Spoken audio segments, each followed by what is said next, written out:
Thank you. Thank you, Budley. I'm going to get us started today. So welcome everyone for coming out. Oh, wait, we're all at home. Never mind. Thank you all for joining us this evening on this incredibly wet day. And thank you to SCORE for joining us as well on raising capital for your business via crowdfunding. So thank you very much. I just want to say that I'm Jennifer Keller with the Westport Library. And, keep checking out the Westport Library website for more business programs that we're putting in. We also have recordings of past programs of all sorts. We also have resource guides, databases that you might not be able to access on your own without a library. If you just want to rest and relax, we have some fiction, we have some films. So come on down to the Westport Library when it's not pouring rain, and we'll look for you there. Without further ado, I'm going to give you Steve Smith, who will introduce our speaker today. So yeah, great, Jennifer, thank you. So I'm Steve Smith, Managing Director of SCORE Fairfield County. Most of you are familiar with SCORE in one way or another. We are actually the consulting arm of the Small Business Administration and have been in operation for since the mid-60s or something like that, and offer not only educational programs like this, but also one-on-one mentoring. And so you can please go to our website, which is fairfieldcounty.score.org, fairfieldcounty.score.org, and get a full menu of our offerings. So I now have the distinct honor of turning this over to Cliff Ennico. Cliff has been a longtime friend of SCORE, and I think the Westport Library as well. Actually, Cliff, I'm going to have to tell the story one more time. I apologize for this, but the first time Cliff did an educational session with SCORE was, I think, 38 years ago. He was 7 years old. That's not true.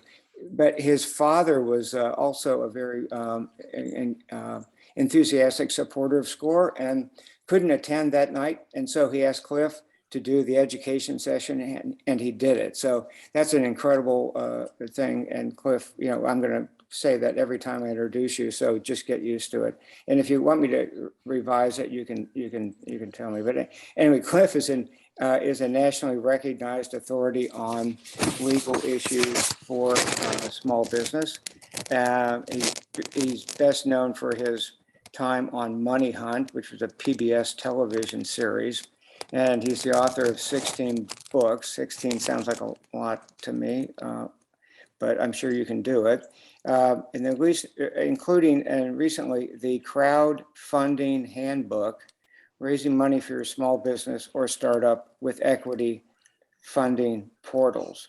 He's an attorney and small business consultant located in nearby Fairfield, Connecticut, and has launched thousands of businesses in his 40-year career. So Cliff, I'm going to turn it over to you, and let's talk crowdfunding. Thank you, Steve, very much. And thank you for that wonderful introduction. Every time you do that, I always say to myself, wow, I've done a lot in the course of my life. And I've enjoyed most of it too. And thank you for mentioning, my long-standing association with SCORE. You are correct. I was in short pants when I first started doing this. For years, I was billed as the youngest SCORE counselor in the United States. That is unfortunately no longer the case.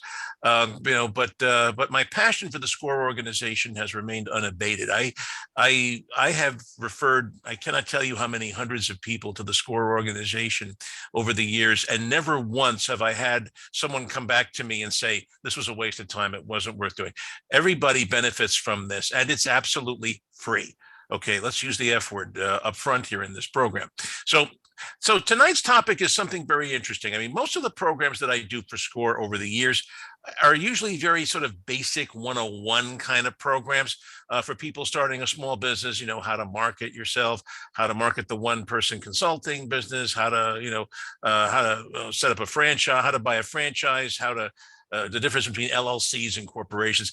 This is a different topic. We're talking here about something that's new and different and something that a lot of people don't know about. So I'm kind of hoping that I'm going to be the harbinger of something new for SCORE here tonight. So before we do this, though, Steve did mention that I was an attorney, and now if you have any doubts about that, now you know for sure. We always like to tell you what we're not going to do before we start doing anything. Obviously, while I have a longstanding affection for the SCORE organization, I am not any official part of SCORE. Anything that I say is strictly from Cliff Ennico. But the more important disclaimer is the second one here, which is we are going to get into some legal and tax stuff tonight, but nothing that I say on this program should be viewed as advice, legal advice of any kind. There's a very big difference between giving legal information and giving out legal advice. Legal information is, well, here's what the law is generally all about. And I do a lot of that. But advice is, well, Steve, this is what you should do. And Budley, this is why you should do something else. And Jennifer, this is why you should do something else. I'm really not in a position tonight to give one-on-one advice to anyone. So if you do hear something on this program that sounds like it's a great idea and you do it and it doesn't work out and you end up filing bankruptcy, your spouse divorces you, you lose your house, your kids, don't want to talk to you, the dog pees on your leg, and you're living in a diaper box under the Brooklyn Bridge, you can't sue anybody. Okay, that's basically what this slide is all about. So when we talk about crowdfunding is really one of the oldest ways of raising capital in the United States. Back in the days before the Great Depression and the federal securities laws, some form of crowdfunding was how most early stage companies raise their capital. Basically, it means raising money from the masses, from the crowd, from the hoi polloi. A lot of people don't know it, but one of the very first crowdfunded projects in this country was the base of the Statue of Liberty. Now, a lot of people know the statue itself came from France, but the base was supposed to be paid for by the city of New York. And in the early 1880s, there was a general panic. Back in those days, depressions and recessions were referred to as panics. There was a big panic, I think it was in 1883, and the city couldn't live up to its obligation to finance the base of the Statue of Liberty. So the editor of the New York Sun, which was a daily newspaper of that time, did a massive full-page editorial saying, this is a shame, this is a horrible. This is our nation and our commitments to the French people, yada yada. So it basically said, send us money, send us $1, $5, whatever it is you can afford. And over the course of a year, they managed to raise money from the public to finance the base of the Statue of Liberty. That's how the base got built. A lot of people don't know that, but it's still doable. Most crowdfunding today is for what we call a project of some kind. If you go to Kickstarter or Indiegogo or any of these crowdfunding websites, most of the things you're going to see there are not really businesses. They're projects of some kind. So a crazy inventor, somebody, the mad scientist working in his basement who comes up with a new type of spork, a spoon and fork combination for eating salads, that kind of thing. They're looking for money to patent the invention and have it made in China or Korea, wherever. So what they do is they put a thing up on Kickstarter saying, hey, I'm looking to develop this this invention, please help me finance it, and if I raise the money and if I do it, you might get something in return for that. A book or a creative project. So let's say, for example, I wanted to take off a year from my law practice and write the next great American novel. Trust me, I'm not going to do that. But let's say that I did. I could easily go on Kickstarter or Indiegogo and say, hey, you know what? I'm this famous author. I've written 16 books. I want to write number 17, but I want to take off, 9 months of my life to do this. So my wife is going to kill me if I don't pay the household bills with something. So I'm asking you to help fund my household bills. And if you do that, you'll get something in return. If you, for donations of $20 or more to $100, you'll get a copy of the book signed. For donations of $100 to $500, you'll get an invitation to the launch party. You might meet some interesting celebrities there. And for donations of over $500, heck, I'll come over and watch your kids some night so you and your spouse can have a date night. That's kind of what an Indiegogo type crowdfunded offering is all about. A surgical procedure. One of the very first Kickstarter campaigns that I studied was a couple somewhere in the Midwest that was having trouble conceiving a child. At the time, in vitro fertilization was not covered by insurance. They wanted to do that, so they basically launched a campaign on Kickstarter, to raise the money for in vitro fertilization. And their little gimmick was that if the fertilization was successful, they would let the crowd name the baby. Was the thing. They would put up a list of male names and female names and I guess other gendered names, and they would basically let the crowd pick out the name of the baby.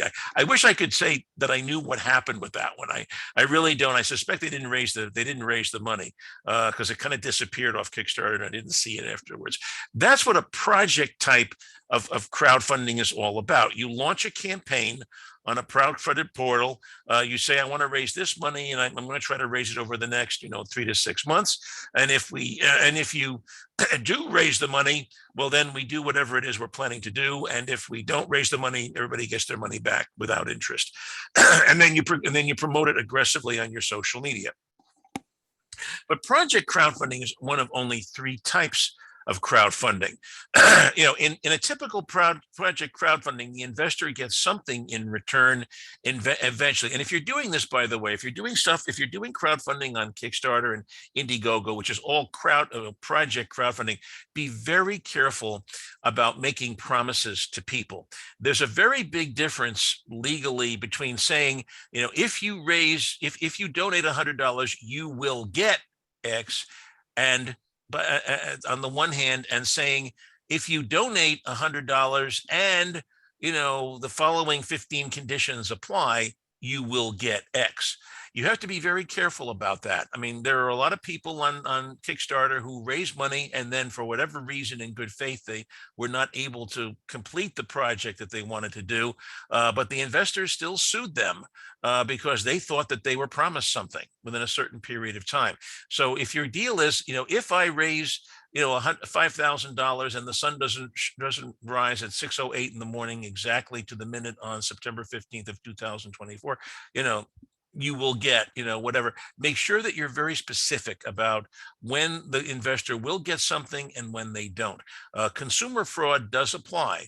The consumer fraud laws do apply to project crowdfundings. But there's 2 other kinds of crowdfunding. There's gift crowdfunding. Those of you who have ever done a GoFundMe.com campaign, this is what they do there. It's mostly nonprofits. You're not investing, you're making a donation to somebody, and you're getting maybe a warm, fuzzy feeling. And if the organization that's doing the crowdfunding is a 501c3 exempt organization, you also get a deduction on your taxes. Keep in mind that whenever you make a donation on GoFundMe, if the person or organization soliciting the funds is not a registered charity with the IRS, you cannot take a deduction on your taxes for making that donation. Always make sure when you do any kind of a gift crowdfunding online that you know the status of the organization that you are making a donation to. The First Church of Cliff Ennico is not a registered charity, nor should it be anywhere. But beginning 5 years ago, we have a new kind of crowdfunding now, and it's called equity crowdfunding. This is raising money for your business, specifically a business, and offering stock or debt in return. So this is what we're going to be talking about for the rest of our hour.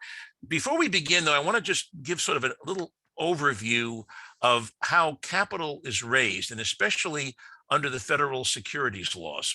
Under the federal securities laws, which were adopted during the Great Depression, they were part of FDR's New Deal legislation in 1933.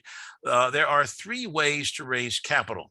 There is the public offering, the IPO, which is where that's when a company registers with the SEC. They prepare a 200-page prospectus. They have it approved by the SEC. They clear it with about 15 or 16 different state securities regulators, and then they basically go out and sell their securities to the public, in an IPO, and hopefully everybody gets rich. If you do not, and which by the way costs anywhere between $250,000 and $750,000 to do an IPO, which I assume is beyond the budget of most of the people on this program. So the second way of raising capital is really the more important, which is what we call exempt offerings or private placements under the SEC's Regulation D. If you do an offering under Regulation D, you are exempt from the IPO requirement. You do not have to do an IPO, and it's usually much more cheaper and cost effective. An offering of securities that is not an IPO or a Regulation D private placement is an illegal offering. If I go on the internet and I offer shares in my company for $5 a piece, shares in the Brooklyn Bridge or whatever my next project is, and I'm not careful in the way I do it, I have violated the federal securities laws, and there are civil and criminal penalties for that. I could go to jail for that. Okay, let's drill down a little bit on private placements. There are several different types of private placements that Regulation D allows, but there are two rules that in Regulation D that I think 99% of people use when they raise capital. Offerings of up to $5 million over a 1-year period are exempt from the registration requirement of the SEC under Rule 504. And then offerings of any size that are limited to accredited investors and up to 35 others. And I'll explain what an accredited investor is. These are offerings that are not made to the public, but only to certain select individuals and companies who do not need the protection of the federal securities laws. Virtually all venture capital offerings and angel financings are done under this Rule 506B. The main thing you need to know is that at least up until the crowdfunding rules were adopted, if you're doing a private placement, you can't use general solicitation or general advertising to promote your offering. I cannot go online and put a thing up on my cliffennico.com homepage saying, "Hey, I'm selling pieces of my new company for $10 a piece. Call me and we'll do a deal." If I do that, even if I otherwise fall within the private placement rules, I have violated the rules by doing a general solicitation or general advertising. To make things even more complicated, we don't only have to worry about the federal securities laws, but in virtually every state of the union, including Connecticut, there are rules regarding private placements that are called blue sky laws. So in Connecticut, for example, if I do an offering under Rule 504, if I try to raise, say, $1 million over a 12-month period, I don't have to worry about the federal securities laws, but Connecticut has a weird little rule that says, okay, if you're doing a 504 offering and you make offers to more than 10 Connecticut residents, you have to file a document with the Connecticut Department of Banking in Hartford, which a lot of people don't know about. Every state has its own little funky rules for private placements. And in order to be legal, you have to comply not only with the federal rules, but with the state rules in the states in which you're making offers to folks. Okay. So that's basically how the federal securities laws and the state securities laws work. What is an accredited investor? I mentioned that concept before. You can get around a lot of the federal and state securities laws by limiting your offerings to accredited investors. Now, what is an accredited investor? Well, it's probably not anybody on this call, and it's probably not me either. Basically, an accredited investor is somebody who is either filthy rich, very knowledgeable in financial matters, or both. These are the people that don't need the protection of the securities laws. Are basically consumer protection statutes is what they are. Their purpose is to prevent Clem Cadiddlehopper and his wife from losing their life savings buying some fraudulent, startup person selling pieces of the Brooklyn Bridge. That is what the federal securities laws are. Someone who is more sophisticated and who does not need the protection of these laws, the SEC is less concerned about those folks. So if you have a net worth of over $1 million, excluding the value of your house, you are an accredited investor. If you have a net income of 200,000 or more in each of the prior 2 years, and you reasonably expect the same for this year as well, you haven't gone bankrupt in the last couple of months, you are an accredited investor. If you and your spouse or your significant other that you live with have, other than your dog or cat, have a net income of 300,000 or more in each of the prior 2 years, you are an accredited investor. And if you are a securities industry professional, if you are the CEO of Goldman Sachs, you do not have to worry about the securities laws. You are an accredited investor. Any bank, VC firm, venture capital firm, or institution is an accredited investor for purposes of the securities laws. So with that as sort of the introduction, and I know I basically covered a whole law school course in 5 minutes. And I took a 2-semester course in securities regulation when I was in law school. You just got the 10-minute Cliff Ennico summary. That's why I say we're not giving advice. Now let's talk about crowdfunding. Okay. Crowdfunding in the United States dates back to April of 2012. In Europe, there's been crowdfunding now for about 20 years. Europe does not have the very restrictive securities laws that we have here. So people in Europe have been able to crowdfund for considerably longer than we have. But in 2012, President Obama, as he was then, signed a statute called the Jumpstart Our Business Startups Act, which is what gave birth to crowdfunding in this country. By the way, note the acronym. Whenever Congress passes a law with a weird name, look, and you're scratching your head about it, look at the acronym, and it usually tells you what they're really barking at. JOBS. They are looking, Congress was looking, this was a jobs creation statute that Congress passed in 2012. And this law was probably the biggest changes in the federal securities laws since 1933. Basically, it did 3 things, and there were 3 titles, titles 2, 3, and 4.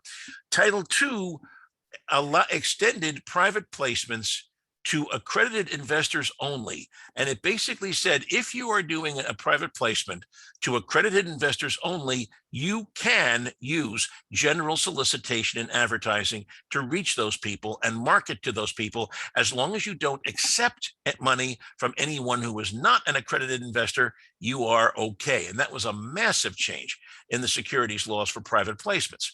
The second thing it did is in Title III, it allowed offerings to the public, to the masses, via crowdfunding portals. That's what I'm going to spend most of my time the next hour talking about. And then Title IV expanded something called Regulation A, which is basically a streamlined IPO process for very large offerings of $20 million or more. The most important thing that the Jobs Act did, though, is it preempted regulation at the state level. If you're raising capital under either Title II, III, or IV of the Jobs Act, you are exempt from state regulation. You don't have to worry about all those persnickety little rules that all the states have, the blue sky laws that I just talked about. Let's talk a little bit about Title II for a moment. This is the statute that changed the private placement rules. It added a new rule to Regulation D, which basically said you can offer securities to an unlimited number of accredited investors in an unlimited amount, and you can use general solicitation and advertising methods to reach them. Woo-hoo! I can take out a full-page ad in the Wall Street Journal and advertise my offering, and as long as I only limit the sales to accredited investors, I can do whatever the heck I want, and I don't have to worry about the SEC, the state securities regulators, or anybody else. But there's a catch. What Congress giveth, Congress also taketh away. Every single investor must be accredited. If you make one mistake, if you let one person in who does not meet those qualifications that we talked about earlier, the $1 million of net worth, the 200,000 of net income, or the 300,000 with spouse, you are screwed. You have violated the securities laws, and you have now launched an illegal offering. Okay. You have to be careful here. What most people do when they raise money, they get investor questionnaires from investors. But the new rule says that you can't rely on them. It says that you have to do diligence yourself. You actually have to look at the investor's tax returns for 2 to 3 years to make sure that they meet the qualifications. You can't just rely on their say-so. People lie on these things if they really are hot to buy into your company, they'll tell you anything you want to hear. And the SEC knows that, which is why they built this in. Okay. Title IV, we're not going to talk about. The only thing you need to know about Title IV of the Jobs Act is that this is how most real estate offerings are being done these days. If you are a real estate developer, if you are a wannabe Donald Trump or Bill Zeckendorf, this is how you are probably raising capital these days for your, multifamily apartment buildings or condominiums or whatever. It creates two tiers of offering. Tier one is basically people raising up to 20 million during a 12-month period, and tier two is offerings of up to 75 million during a 12-month period. The two tiers do overlap. If you are doing an offering of up to 20 million, you can elect whether to proceed under tier one or tier two. Why would you do one over the other? Because tier two offerings are exempt from state blue sky regulations, but tier one offerings are not. And every state in the union has very weird rules for what they call real estate syndications, offerings of real estate securities. Let's get on now to talk about what is the prime topic for tonight's program, which is Title III crowdfunding, or what we call equity crowdfunding. Title III of the Jobs Act allows companies to raise capital from total strangers without having to launch an IPO or comply with the complicated private placement rules. But of course, they have rules, and the rules are very extensive. It took the SEC 4 years to develop these rules. It wasn't until May of 2016 that the SEC put out regulation crowdfunding. By the way, whenever you see an asterisk in one of my slides, open up the notes page below the slide, and you'll see, if you're looking at this on archive, you should be able to see exactly where online you can find all the stuff that I'm talking about here. Basically, what Title III does is what regulation crowdfunding does is it takes the friends and family offering to a new level. Issuers can raise up to $5 million over a rolling 12-month period via specialized gatekeepers called crowdfunding portals. So basically, what you do is you list your offering on a crowdfunding portal, and I'll talk about portals in a minute. And you say you're looking to raise between 100,000 and 500,000 over the next 6 months. All communications and all advertising must be conducted through the portal, with one exception, which we'll talk about later. You cannot advertise or promote the offering directly. You can only tell people to go to the portal, which is where all the information is. And if the minimum amount is raised within the target period, so in my little example here, you get the 100,000 within 6 months, you get the money. Otherwise, the money is returned to the investors. There's no regulation at the state level. You can raise as much from accredited investors that you want, but if you are making an offer to people who are not accredited investors, there are investment limits. So if someone is investing in your company who is not an accredited investor, they can only invest $2,200 or 5% of their net worth. If their net worth and annual income are both less than 107,000. If their net worth or annual income is over 107,000, they can invest up to 10% of their net worth, and they cannot invest more than 107,000 total in crowdfunded offerings.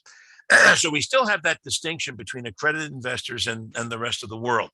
So who is crowdfunding? Who has been taking advantage of this? Well, leading the pack, beer and liquor companies. Crowdfunding is very big in the booze industry.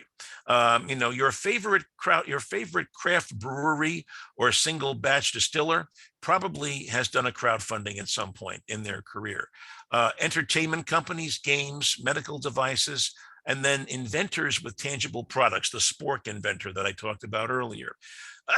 Who is best suited for Title III crowdfunding? Well, surprisingly, tech companies have not been in getting too much involved with crowdfunding. And there's a reason for that, mostly because of, I hate to say it, because of attorneys like me who are telling them, listen, don't do a crowdfunding, because if you do it, you're going to clutter up your cap table with 50, individual people who don't know what the heck they're doing. You're going to have a tough time raising capital from serious investors, angels, VC players, and that if you do a crowdfunding now. So it's kind of people like me who have kind of thrown cold water on the crowdfunding market.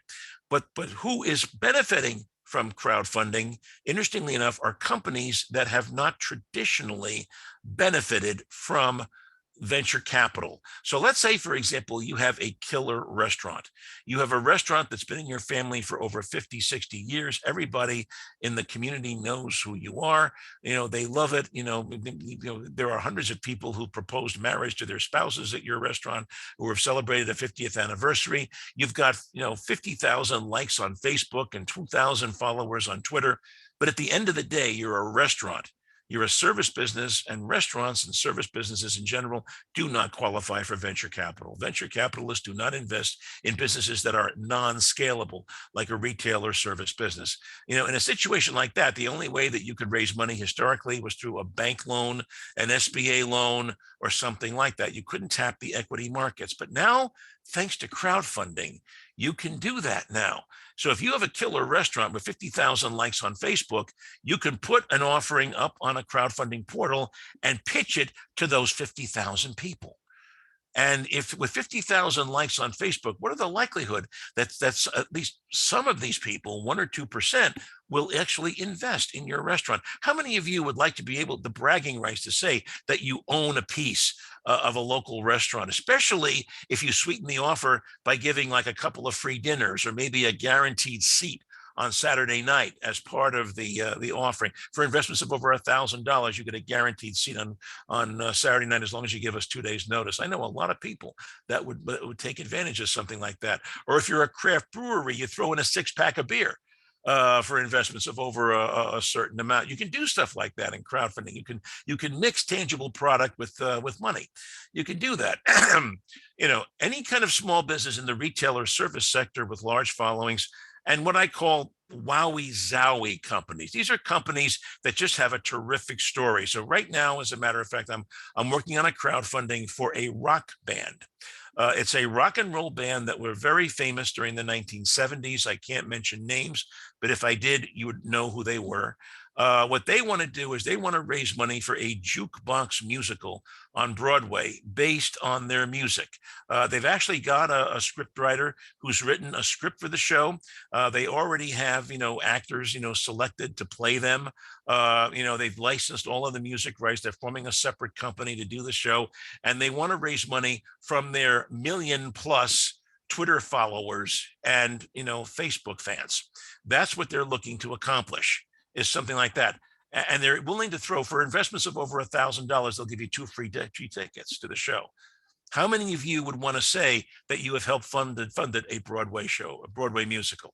I know a lot of people that would want to do something like that. These are the kinds of people that are benefiting from crowdfunding. Who can't crowdfund? There are some people, the law says, that are barred from crowdfunding.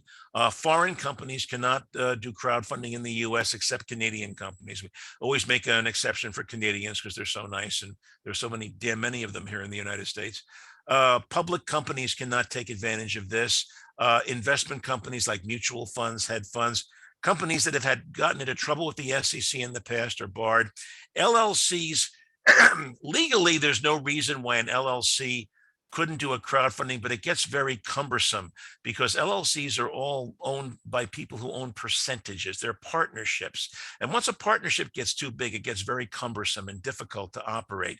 S corporations cannot crowdfund. If you have an S corp, you cannot crowdfund because S corporations cannot have more than 100 investors, and they must all be individuals. They can't be companies or LLCs. You let one company or LLC in, you lose your S election. So crowdfunding is limited to C corporations.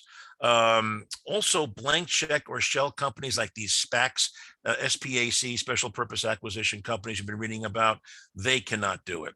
Let's look at some numbers on crowdfunding. As of the end of last year, in 2020, there were 1,148 offerings in 2020. I am pleased to say that as of September 1st of this year, this is not on my slide, that number has been surpassed already going into the fall of this year. Each year, the number of companies doing crowdfunding increases exponentially. The pandemic has been very, very good to crowdfunding. Between the years 2016 and 2018, the crowdfunded offerings raised almost 200 million for their companies. In 2019, the number was 104. and in 2020 it was 214. I understand that as of September 1st, the total amounts raised to date is almost $250 million. So each year it keeps going up. In 2020, 892 of the 1,148 offerings achieved their minimum cash raise. Only 256 were not funded or had to remove themselves from their portals. The average amount raised is still pretty low, though. Generally speaking, the ideal range for crowdfunding is between $100,000 and $500,000. This is seed capital that we are talking about here.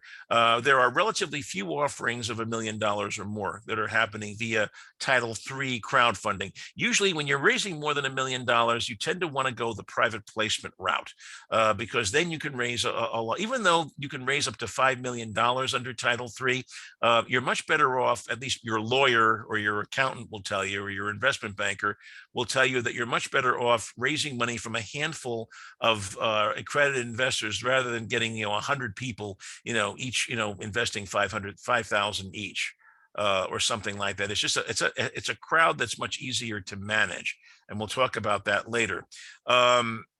Average cost of offering is between $5,000 and $10,000. Mostly that's legal and accounting fee. The portal also offers a charge. It's usually almost always 5 to 10% of the offering amount. 5% is obviously sort of the minimum. I don't know of any crowdfunding portals that do less than 5%. Let's talk about portals. There are 64 portals that have registered. If you're going to do a portal, you have to register with both the SEC and FINRA. But right now, as in any industry, there's a lot of consolidation going on. There is a top 10, and these are the top 10. In all cases, by the way, I checked, if you add .com next to the name, you'll get right to the homepage. So seedinvest.com will take you right to Seedinvest. Mainvest.com will take you right to Mainvest. That's the case. This is how much they raised. Basically, my message here is that if you are going to raise capital via crowdfunding and you don't have a very large social media presence, if your investor base isn't already baked in to what you are doing, you are best advised to go with one of the top 10 portals, because they have a database of investors, people who have invested in other offerings that they can pitch your offering to. They can do that for you. Otherwise, if you don't go with one of the top 10, if you use one of the smaller portals, or if you try to do it to go it alone, you're going to be limited as a practical matter to your social media followers. That's a big piece of, not advice, but a little practical suggestion for those of you. And if you're thinking about what portal to go with a portal that has the largest number of potential investors in their database. Okay, how do you prepare for the offering? Well, pick the right legal entity. It's almost always going to be a C Corp. Place of incorporation, you have to incorporate always in the state in which you are physically doing business. Decide on the type of security. Most crowdfunded offerings are for non-voting common stock.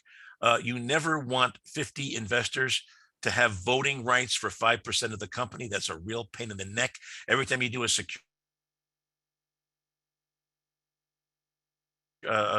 shareholders of people, that's going to really make your life complicated. Set the offering amount and the minimum maximum. Decide on the timetable. It's almost always 6 months, but it can be longer. It can be shorter. I've never seen a crowdfunding for more than a year, but within that year, you can do whatever you want to do. Prepare a term sheet. The portals need to know how to promote your thing, and then get your management team on board this. Make sure everybody knows what you're doing. Once you do a crowdfunding, you're going to need one of your management team is going to have to be designated as the investor relations person who deals with all this huge crowd of investors. Okay, now you launch the offering. You got to pick your portal, and everything happens on the portal. Does it handle how do you pick the right portal? Well, there's a number of questions you have to ask. Does it handle my type of company? Does it handle other issuers in the same industry? Are lots of investors on board? How big is their existing database? Is the portal marketing itself aggressively? Do people know who they are? A lot of people know WeFunder. A lot of people do not know some of the smaller portals, who they are. Will the portal provide us with the guidance we need? Will they help us put together the offering if they have questions? Give these questions some thought. There are smaller portals, though. If you're doing a niche type of offering, what we're starting to see now is diversification of portals. And there are smaller portals that may be better fits for you and your company than the top 10. So for example, there is a portal that only funds alternative energy projects, solar, wind, that kind of stuff, biomass. There are some portals that specialize. There's a portal that limits itself to franchise startups, franchisor companies that are starting franchises. There are portals that specialize in debt securities and small real estate deals. Generally speaking, real estate is not a fit for crowdfunding because you kind of hit that $5 million ceiling very quickly with real estate. But, for smaller developers, like people flipping houses and that kind of thing, residential properties of less than $1 million or $2 million, you could conceivably do a Title III crowdfunding for real estate. Geographic verticals. So for example, I'm sure that there is a portal for Connecticut-based companies, and it's something, and if there isn't, that's something that SCORE might want to consider getting itself involved in at some point. Company portals that specialize in minority or female-owned businesses, offerings of a certain size. There's a lot of ways you can sushi slice. If you look carefully enough, you'll probably find a portal that is small enough that it will handle you. The question is, will it help you, find the number of investors that you need? Okay, now when you list your offering, you have to prepare disclosure documents. You have to use as an SEC Form C, and it's an online form. It is not a paper form. You have to go online to the SEC's EDGAR database, and you file your form there. Is what you have to do. You have to register with EDGAR. It stands for electronic, document generation and retrieval. That's what EDGAR stands for. It has nothing to do with a human being. But you register your company on EDGAR, and then you have to do. You have to register. You have to post your disclosure document there. There are required disclosures, which I actually have. I actually got the questions from the SEC, and I published them in my crowdfunding handbook. They do have them on the SEC website, but they're very hard to find. My advice to you is to get a good securities lawyer to sit down with you when you do the online filing and make sure that you don't screw it up. Because there are sometimes trick questions that they ask you, and they're looking for a very specific answer. If you've never done this before, you're not going to know what they're looking for. And if you do post something on a portal that makes you look ridiculous, you're not going to get any money. You can also post supplemental materials. So you could put, let's say, a video showing how your product or service works. You could do put up all your marketing materials or articles that people have written about you. Maybe a video from a celebrity promoting you or giving you an endorsement. You can do that. You can add that. Yes, the SEC, as long as you do the required disclosure document, the SEC doesn't care what you add to it. Okay. Financial statements. You must post financial statements as part of your disclosure on the portal. They must cover the previous 2 years, or if you haven't been around for 2 years since you were formed. For offerings of 100,000 or less, they must be certified by your CEO or founder. For offerings from 100 to 500, they must be reviewed by an independent CPA. For offerings of 500 to $1 million, and for a first-time offering, you must be reviewed by an independent CPA. And for offerings of 500,000 or more in multiple offerings, it must be audited by a CPA, and that gets very expensive. Audited financials generally start at $10,000, by the way. So, and you got to be careful. This is kind of a trap for the unwary. Let's say that you do an offering for 300,000, and it turns out to be a massive hit. You sell out you achieve your maximum amount within a month. And all of a sudden you say, wow, this is great. Let's go for another 500,000. Okay. So you can do that. You can actually do a follow-up offering for another 500,000, but now ding, you've gone over the 5,000 limit. So for the second offering, you have to have audited financials, and that's going to cost you a bloody fortune. So be very careful. That's a trap for the unwary. I always tell people, if you're not sure what to do, go for the higher amount up front, because then you only have to have reviewed financials, which are much less expensive. Can you change things? Once you file your Form C online, can you make changes? You absolutely can. There's an amendment form called the C-A, where you can make changes to. So for example, if you wanted to increase the amount that you're looking for, if you have a hit on your hands, that's the form you would file. There's a reporting form called CU you have to file when you reach 50% and 100% of your target.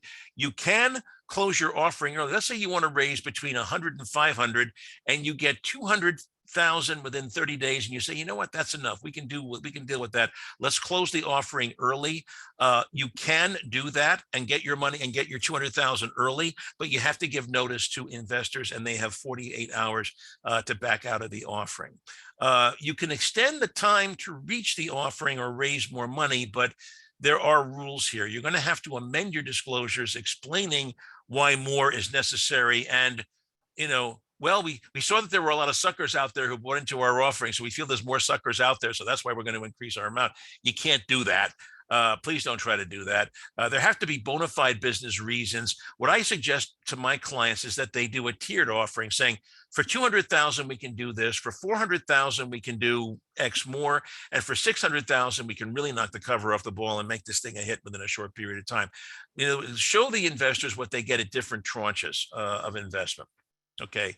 So how do you market your offering? The key to the success of a crowdfunded offering is going to be your ability to leverage your existing social networks. The one thing you have to know is that once you launch an offering on a crowdfunding portal, you cannot do anything off the portal. There's only two things you can do that are off the portal. The one thing is you could put a little note on your website homepage saying, hey, and your Facebook page and your LinkedIn profile saying, hey, we've launched a crowdfunded offering, go to the portal for details. Okay, you can do a little arrow directing people to the portal. That you can do. And the other thing you can do is you can do a one-time email blast to your social media followers, whoever it is you want to invest in you. We call this a Tombstone Ad in securities law, and it basically just says name, address, serial number, phone number. It very brief description of what you are. You cannot really use this as a sales tool. It's simply an announcement that the offering is here, and for details, go to the portal. The SEC wants everything to happen on the portal. All communications with your investors have to happen on the portal, nowhere else. And the funding portals cannot give you leverage over other people. They can do announcements to their investor base saying, hey, we have a new company, it's Cliff Ennico Enterprises, here's what he's doing. But what they can't do is they can't give one person priority over another. They can't say, we got 5 new offerings and this guy, Cliff Ennico, he's really great. You really ought to look at this one because he's really he really got the next best thing that's going on. They're not allowed to discriminate between the offerings that they offer on their postal. So they can't do like an enhanced listing, which will make your listing stand out. Again, they're forbidden by law from doing stuff like that. Don't ask them. So let's say that you do the offering, you do it successfully. Well, now, congratulations, you have 500 investors that own 5% of your company. These people are investors. They are shareholders. Just as much as you and your founding team, you cannot ignore them.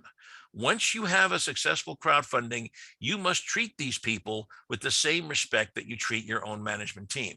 One of your management team is going to have to dedicate himself or herself to dealing with investor relations. You are going to get probably dozens of emails a day from these people asking, remember, these are not sophisticated investors. These are not accredited investors. These are normal people. They're going to say, how are you doing? How are you doing? How are you doing? Have you made money yet? How am I doing? Have I made money yet? When can I sell out? When am I going to make money? When are you going to cash out? When are you going to do your IPO? When are you going to get acquired by somebody else? You're going to get peppered with these questions, and somebody on your team has to take the time and respond to all these emails and text messages and stuff like that. You got to take these people seriously. You got to keep your investors informed. I mean, I suggest to my clients that they do a quarterly conference call or a webinar like this one, where the founders can get up there, ask and answer investor questions and do stuff just like the public companies do with their quarterly earnings reports. You know, and you got to be careful too, because not all of your investors are going to be nice people. There may be people who have hidden agendas. These are some of the people you have to watch out for in your crowd. Time vampires, people who just take up a lot of time, the people that send you the emails every 10 minutes asking, how's it going? How's it going? How's it going? How's it going? You know, you still got to find the time to answer these people, and you got to take them seriously. They own a piece of your company, although a very small piece. Mataharis, these are spies.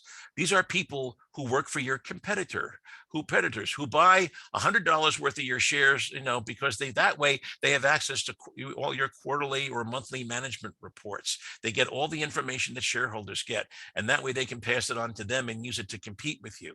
Know-it-alls. Well, know-it-alls are sort of a variety of time vampire. These are people who think they know more than you do. These are people who call up and think that they know more than the CEO and try to tell you how to run the company. You know, so that's a know-it-all. And then last but not least are Che Guevaras. These are revolutionaries. These are people who have a social or political agenda, who want to, I mean, I could have thought of other names, but Che Guevara was sort of I think, you know, a better one. Steve probably can think of some others here, but a Che Guevara is someone who wants to change the world and wants to use your company and other people's money as the vehicle for doing it. And these are the people who are going to ask you all kinds of questions about ESG. What are you doing for the environment? What are you doing for society? What are you doing to make sure that you're not doing evil, you know, in the world? Be prepared. These are faces in the crowd that you may have to deal with. Okay. So really, that's all I have to say about crowdfunding. I've written a whole book on it, which has gotten very good reviews. It's considered the Bible for crowdfunding in the US. The key takeaway points that I want you to sort of to take away from this program are, you know, equity crowdfunding is 5 years old, but it's still in its infancy. It still hasn't developed yet. I mean, the biggest handicap, although it's something that I think will be solved within the next year or two, is right now, let's say you make an offering in a crowdfunded, you buy shares in a crowdfunded offering, it's a year or two later. When can you sell these shares? Well, these are shares that are not listed on a stock exchange, so they're very hard to sell. Once you buy into the company, you're expected to hold these shares for the indefinite future.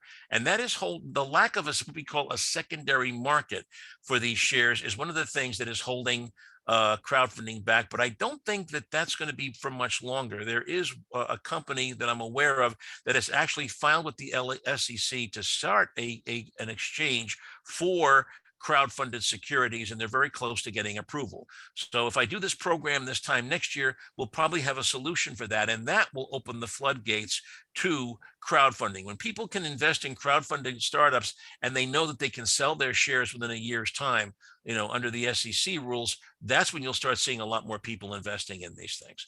B2C companies with strong brand identities have an advantage in crowdfunding. They do. This is not a market quite yet for tech companies or B2B. It's for companies that have a strong following with strong brand identities, that have strong social media followings, and who can tap into those followings to raise capital. Unless your business has a large following on social media, best to list on one of the top 10 portals to get access to their investor database, because a lot of the smaller portals are still building their database of investors. If you can't raise the money from your own followers, you're going to have to tap into theirs. A successful crowdfund may restrict your ability to raise traditional venture capital later on. A serious VC player who wants to put $5 million into your company is not going to be happy sharing the cap table with 500 yahoos, you know, from every state in the union. They are not going to do that. If you do crowdfund, prepare to spend lots of time managing your investor crowd. But my prediction, though, I mean, I'm not negative on it at all. I mean, I really do believe the numbers are increasing each year for crowdfunding. My prediction is that crowdfunding is going to become increasingly popular for non-traditional issuers, especially millennials, Gen Z. These are people who grew up hating banks and Wall Street. They're looking for peer-to-peer investment solutions, and crowdfunding is a perfect fit for that mindset, especially once investors have a reliable way of selling their crowdfunded shares on the open market and liquidating their investments, other than waiting for the company, the startup, to go public and be acquired by someone else. Right now, if you buy shares in a crowdfunded company, you are investing for the long haul. Once that problem is solved, I think we'll see an explosion in the popularity of this. So here's my book. This is what the cover looks like. It is available for less than $20 virtually anywhere that books are sold. I believe the Westport Public Library, I'm told, has at least 30 copies of this book, which they have bought, and we're very grateful for that. So you can definitely get it from the Westport Library, or if you want, send me an email and when $20, and I'll send you a copy. My autograph is still free. I don't charge extra for that. And for those of you who want to contact me, this is how you can get in touch with me. So with that, Steve and Jennifer, let's answer some questions. Okay.